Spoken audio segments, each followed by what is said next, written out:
శ్రీ సచ్చిదానంద సద్గురు సాయినాథ్ మహారాజ్ की जय। శ్రీ సచ్చిదానంద సద్గురు అలివేలు మంగమ్మ సహిత భరద్వాజ మహారాజ్ की जय।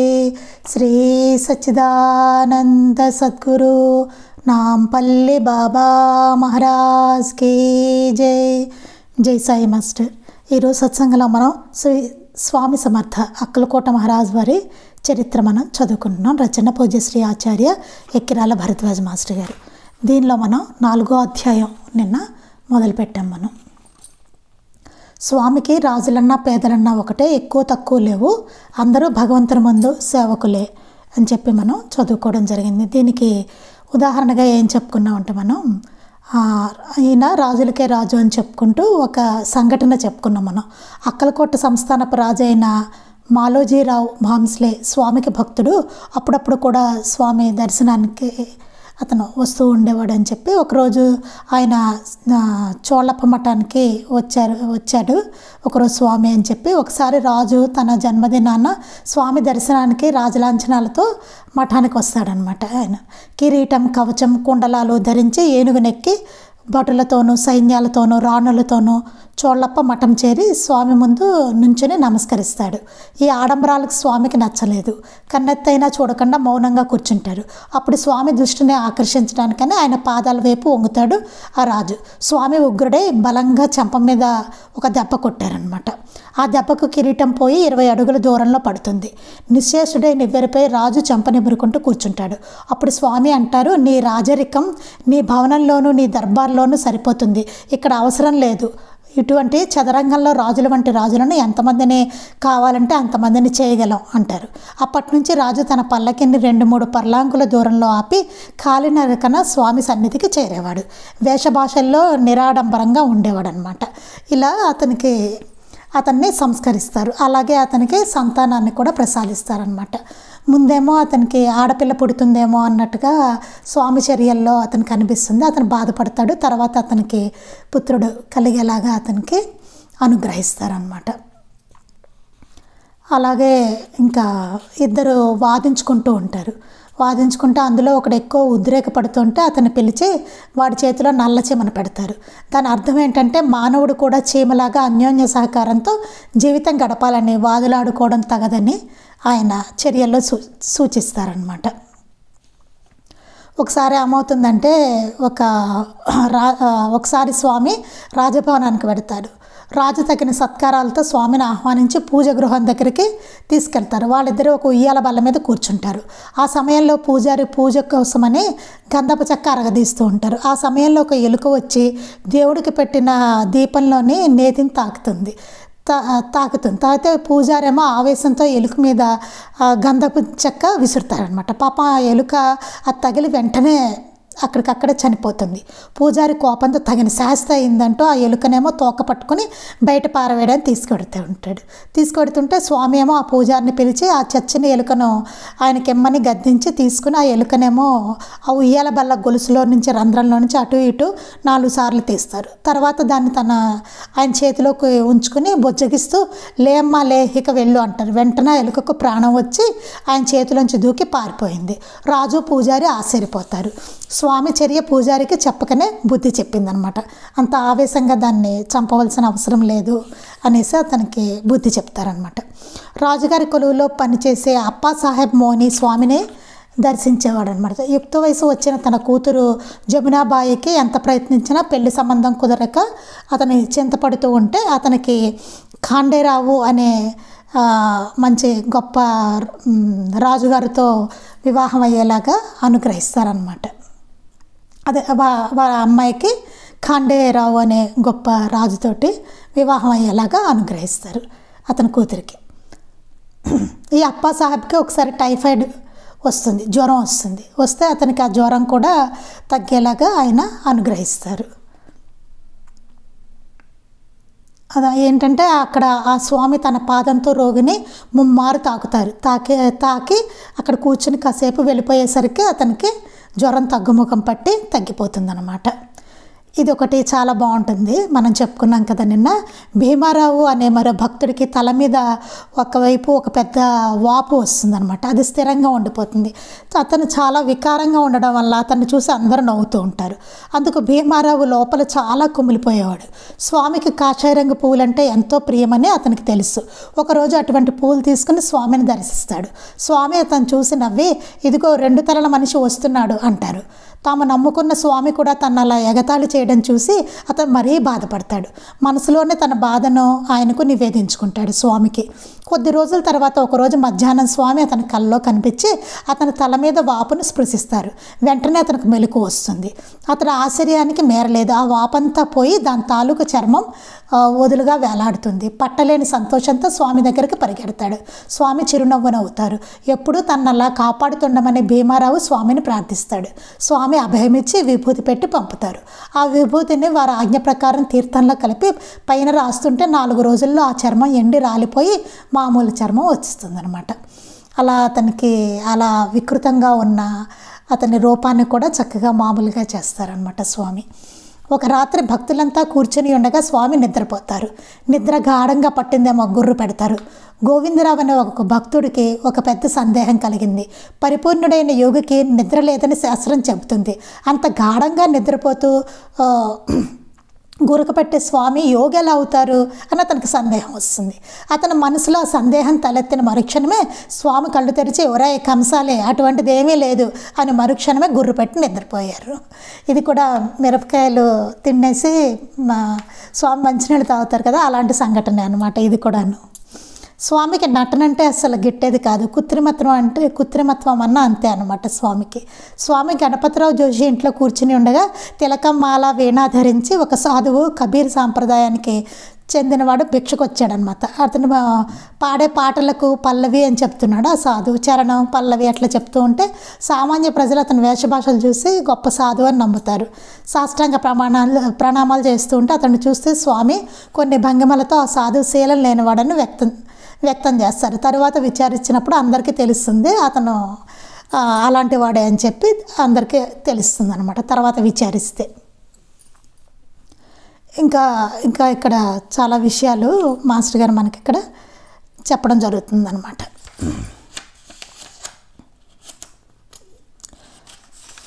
ఇక్కడ ఒక పౌరాణికుడు ఉంటాడండి. ఆ పౌరాణికుడికి ఏమవుతుందంటే స్వామి అంటే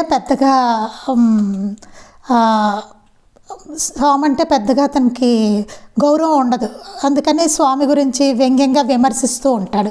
ఒకసారి ఒక పురాణ కాలక్షేపం ఏదో చేస్తూ ఉంటే అక్కడికి వస్తారు స్వామి. వచ్చేసరికి స్వామి గురించి అతను కొంచెం వ్యంగ్యంగా మాట్లాడేసరికి అప్పుడు స్వామి అప్పటికప్పుడు ఊరుకుంటారు. ఊరుకుని ఒకసారి ఆ పౌరాణికుడిని తీసుకుని ఒక దట్టమైన అడవిలో లోపలికి తీసుకెళ్ళి ఒక పెద్ద రాతి బండ దగ్గరికి తీసుకెళ్ళి, అంటే స్వామికి పట్టుపరుపులు ఏంటి అలాగా వ్యంగ్యంగా మాట్లాడతాడనమాట. మాట్లాడేసరికి పట్టుపరుపులు కావాలా అట్లా మాట్లాడతాడు. ఎందుకంటే ఇతను బంధువు ఒకతను ఆయనకి పట్టుపరుపులు సమర్పిస్తాడు. అప్పటి నుంచి స్వామి పట్టుపరుపుల మీద మామూలుగా అయితే గోనె పట్ట మీద పడుకుంటారు ఆయన. అది సమర్పించినప్పటి నుంచి దాని మీద పడుకుంటున్నారు అనమాట. అందుకని అలా వ్యంగ్యంగా మాట్లాడేసరికి స్వామి ఏం చేస్తారు, ఒకసారి ఒక అడవిలో ఒక పెద్ద కొండ మీదకి తీసుకెళ్ళిపోయి మంచి చలికాలం, చాలా వణికిపోతున్న చలిలో వెళ్ళి దాని మీద అలా పడుకుంటారు స్వామి.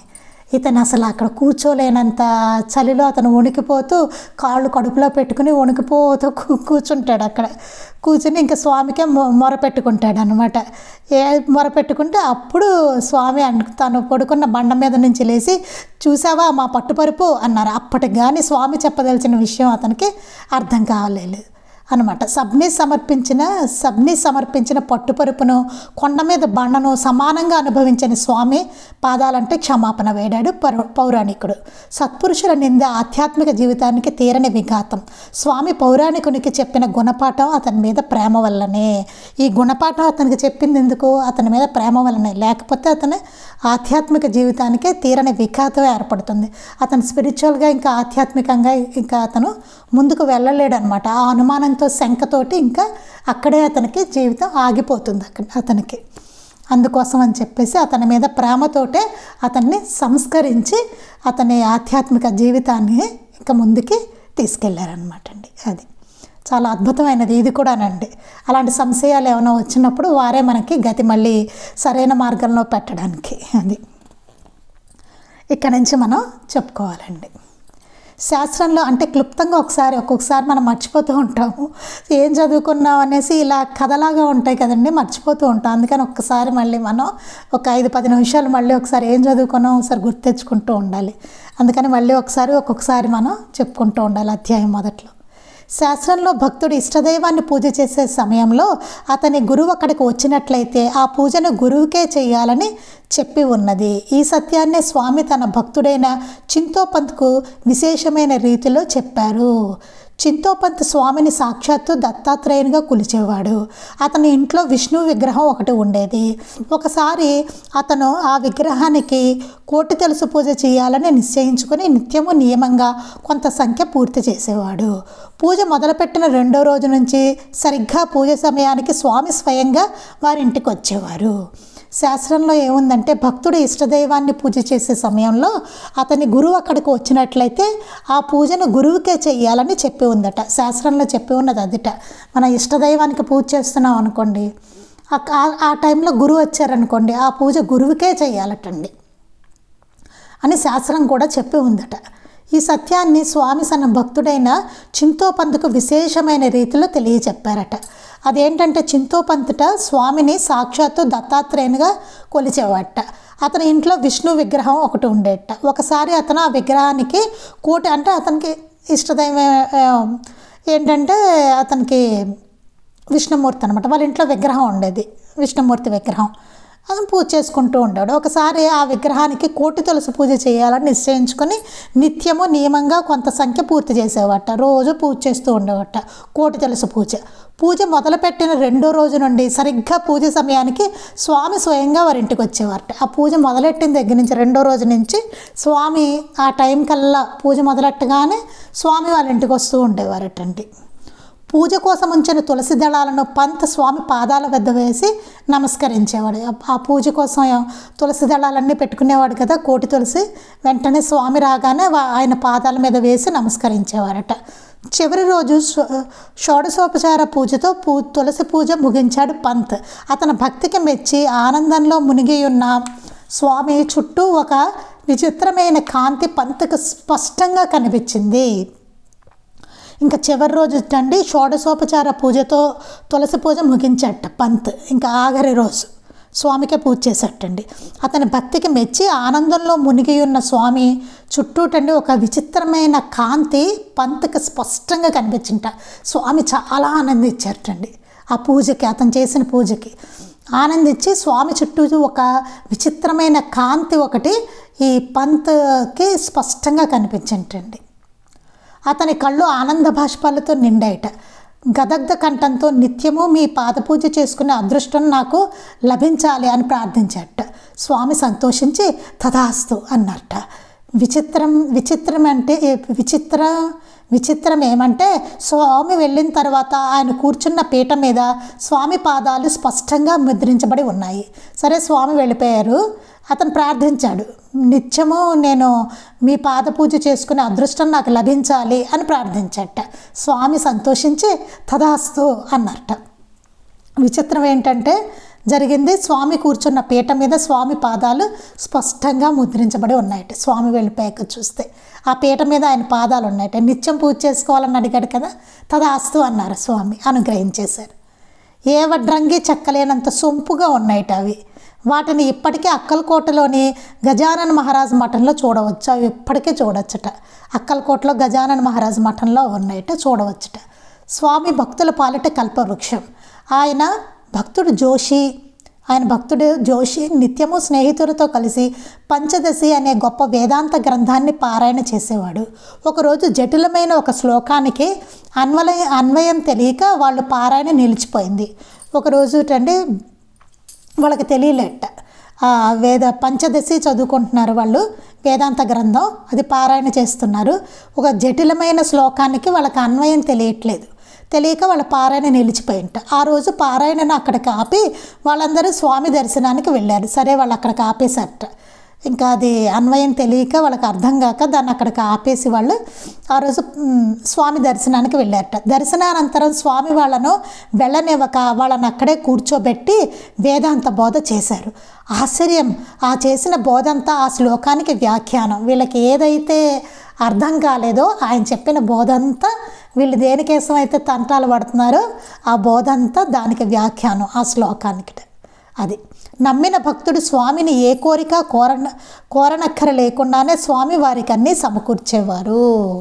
నమ్మిన భక్తుడికి స్వామిని ఏమీ అడగక్కర్లేదు, ఏ కోరిక కోరనక్కర లేకుండానే వారికి అన్నీ సమకూర్చేవారట స్వామి. అది ఏమీ అడగక్కర్లేదు, నమ్మిన వాళ్ళకి ఆయనే చూసుకుంటారట. మనకి ఏది అవసరమో, ఎప్పుడు ఏది అవసరమో, ఏ సంశయం వచ్చినా దాన్ని ఆయన శుభ్రంగా ఆయన క్లియర్ చేస్తారనమాట. అది స్వామి సర్వజ్ఞులు. భౌతికంగా ఒక చోట ఉన్నట్లు కనిపించినా ఆయన నిజానికి అందరి హృదయాల్లోనూ చైతన్య స్వరూపుడై నిలిచి వారి దైహిక అంతరంగిక అనుభూతులన్నిటినీ సాక్షిభూతులే గమనిస్తుంటారు.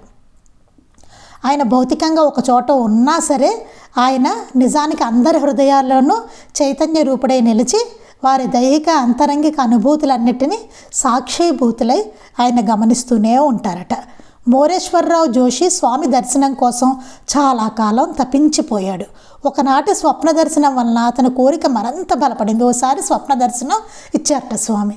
అతనికి ఇంకా స్వామిని చూడాలని చెప్పి ఇంకా బలంగా అతని కోరిక పెరిగిపోయిందనమాట, బలపడిపోయింది. ఒకరోజు అతని భార్య గోపికాబాయితో తాను ఆ మరునాడు స్వామి దర్శనానికి వెడతానని, దర్శనం అయ్యే వరకు భోజనం చేయనని చెప్పాడు. అది మండు వేసవి. స్వామి అప్పుడొక్క కొండ మీద ఉన్నారు. నేను దర్శనం చేసే వరకు భోజనం అయితే చేయనని చెప్పాట అతను. చెప్పేసరికి అది మండు వేసవి. స్వామి అప్పుడొక్క కొండ మీద ఉన్నారట. ఎండని వెరవక నిశ్చయించుకున్న తన మాట ప్రకారం మరుసటి రోజు జోషి స్వామి దర్శనానికి బయలుదేరారు. దారిలో అతనికి అమితమైన దాహం వేసిన స్వామి దర్శనం అయ్యే వరకు నీళ్లు కూడా తాగకూడదని నిశ్చయించుకున్నాడు. మహా ఎండ, ఆ ఎండలోనే వెళ్తున్నాడు. స్వామి దర్శనం అయ్యే వరకు నీళ్లు కూడా తాకూడదు. ఆహారం ఎలాగో తిండు, నీళ్లు కూడా భోజనం చేయడు, నీళ్లు కూడా తాకూడదు స్వామి దర్శనం అయ్యే వరకు అని చెప్పేసి నిశ్చయించుకున్నట్ట. అతను ఇంకా ఒక 1/2 మైలు దూరంలో ఉండగానే కొండ మీద స్వామి, ఇతను ఎంత పిచ్చివాడు, మొన్నటి రాత్రి నేను అతనికి దర్శనం ఇచ్చిన స్వప్న దర్శనం ఇచ్చారు కదండి, దాని గురించి. మొన్నటి రాత్రి నేను అతనికి దర్శనం ఇచ్చిన తృప్తి చెందక సుపారా నుంచి అన్నం నీళ్లు లేకుండా నా దర్శనం కోసం వస్తున్నాడు. మళ్ళీ ఇంత దూరం ఎందుకు రావడం అన్నారు. స్వామిని పదే పదే జోషి తలుచుకుంటుండడం వలన కాకతాళీయంగా స్వామి అతనికి స్వప్న దర్శనంలో కనిపించడం కాకుండా స్వామి బుద్ధిపూర్వకంగా అతనికి స్వప్న దర్శనం ఇచ్చినట్లు ఈ మాటల వలన స్పష్టం అవుతుంది. అంటే మనకేమనిపిస్తుంది, ఏదో తలుచుకోవడం వల్ల ఆయన స్వప్నంలో కనిపించారు అని చెప్పి మనకు అనిపిస్తుంది. కాదు, అది కాకతాళీయంగా ఆయన కనిపించడం కాదు స్వప్న దర్శనం అనేది.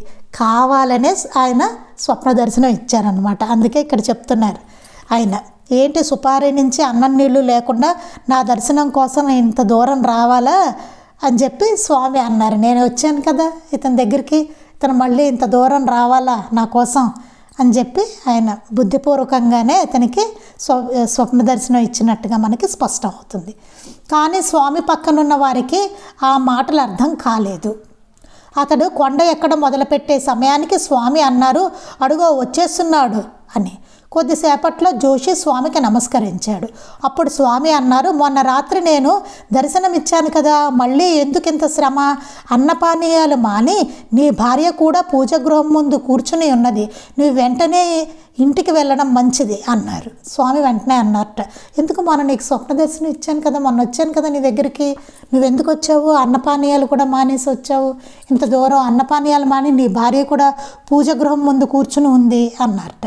నువ్వు ఇంటికి వెళ్ళడం మంచిది అన్నారట. స్వామి కృపకు సంతోషించిన వెంటనే తిరిగిపోవలసి వచ్చినందుకు లోపల బాధపడుతూ స్వామికి పాదపూజ చేసి సెలవు కోరాడు. స్వామి కృపకు సంతోషించిన వెంటనే వెళ్ళిపోవాల్సి వచ్చినందుకు లోపల బాధపడుతూ స్వామికి పాద పూజ చేసి సెలవు కోరట. ఒక క్షణం ఆగు అని స్వామి అక్కడున్న పాదుకలు చూపించి వాటిని నిత్య పూజకు తీసుకుపోమన్నారు. అబ్బా, పాదుకలు అనుగ్రహించారండి చూడండి. మరొక జత రాతి పాదుకలు కూడా ఇచ్చి ముందు ముందు ఇవి నీ సమాధి మీద ఉంచబడతాయి. తక్కిన పనులన్నీ మాని వీణా చిరుతలు తీసుకుని హరికథ చెప్పు. ఇక నుంచి నీ వంశంలో హరికథ శాశ్వతంగా ఉండిపోతుంది అని దీవించి పంపారు. ఇదేండి అసలు ఏం అనుగ్రహమో చూడండి. రాతి ఇవి కూడా ఇచ్చారటండి పాదుకలు. ముందు ముందు నీ సమాధి మీద ఇవి ఉంచబడతాయి, తక్కిన పనులన్నీ మానేసే అన్నారట. అసలు ఏమిటో చూడండి. తక్కిన పనులన్నీ మానేసి వీణా చిరుతలు తీసుకుని హరికథలు చెప్పు, నీ వంశంలో హరికథలు శాశ్వతంగా ఉండిపోతాయి అని చెప్పి దీవించి పంపారట. జోషి ఇంటికి చేరేసరికి స్వామి చెప్పినట్లే అతని భార్య అన్నపానీయాలు మాని పూజ గృహం ముందు అతని కోసం నిరీక్షిస్తూ కూర్చుంది. స్వామి ఆజ్ఞానుసారము జోషి హరికథ ప్రారంభించాడు. భార్య చనిపోయిన తర్వాత స్వామి ఆజ్ఞానుసారము జోషి అతను సన్యసించేటండి. తన 75వ ఏట ఒకరోజు అర్ధరాత్రి పద్మాసనంలో కూర్చుని నాసాగ్ర దృష్టితో జపం చేస్తూ అతడు సమాధి చెందాడు. అతడి సమాధి మీద పాదుకలు ప్రతిష్ఠించబడ్డాయి. అలాగే జరిగాయండి. స్వామి చెప్పినట్టే అతడు 75వ ఏట ఒకరోజు అర్ధరాత్రి పద్మాసనంలో కూర్చుని నాసాగ్ర దృష్టితో జపం చేస్తూ అతడు సమాధి చెందాట. అతని సమాధి మీద ఆ పాదుకలు ప్రతిష్ఠించబడ్డాయట. స్వామి మాట నిత్య శాసనం. అలాగే జరిగింది. ఈనాటికి జోషి వంశంలో హరికథ పరంపరంగా వస్తూనే ఉన్నది. ఈనాటికి వాడి వంశస్థులందరూ కూడా హరికథలు చెప్తూనే ఉంటున్నారటండి. అది చాలా బాగుంది చూసారండి. ఇది అతను ఒక్కసారి అసలు అలా అతనిలో స్వామి దర్శనం చేసుకోవాలి అని కలగడంతో అతని జీవితం ఎలా మారిపోయిందో చూడండి. వీణా చిరుతలు తీసుకో అన్నారు, పాదుకలు ఇచ్చారు, అనుగ్రహించారు. అతను సమాధి చెందాక స్వామి ఇచ్చిన పాదుకలే దాని మీద ప్రతిష్ఠింపబడ్డాయి. అతని జీవితమే మారిపోయింది అసలు స్వామి దర్శనంతో. చాలా అద్భుతమైన లీల అసలు ఈ జోషి అన్నది. ఈ జోషి గారిది చాలా అద్భుతమైనది, చాలా బాగుందండి. మిగిలింది మనం రేపు చెప్పుకుందామండి. శ్రీ సచ్చిదానంద సద్గురు సాయినాథ్ మహారాజ్ కీ జై. శ్రీ సచ్చిదానంద సద్గురు అలివేలు మంగమ్మ సహిత భరద్వాజ మహారాజ్ కీ జై. శ్రీ సచ్చిదానంద సద్గురు నాంపల్లి బాబా మహారాజ్ కీ జై. గురుదేవ దత్త అవధూత చింతన. లోకా సమస్తాః సుఖినో భవంతు. లోకా సమస్తాః సుఖినో భవంతు. లోకా సమస్తాః సుఖినో భవంతు. జై సాయి మాస్టర్.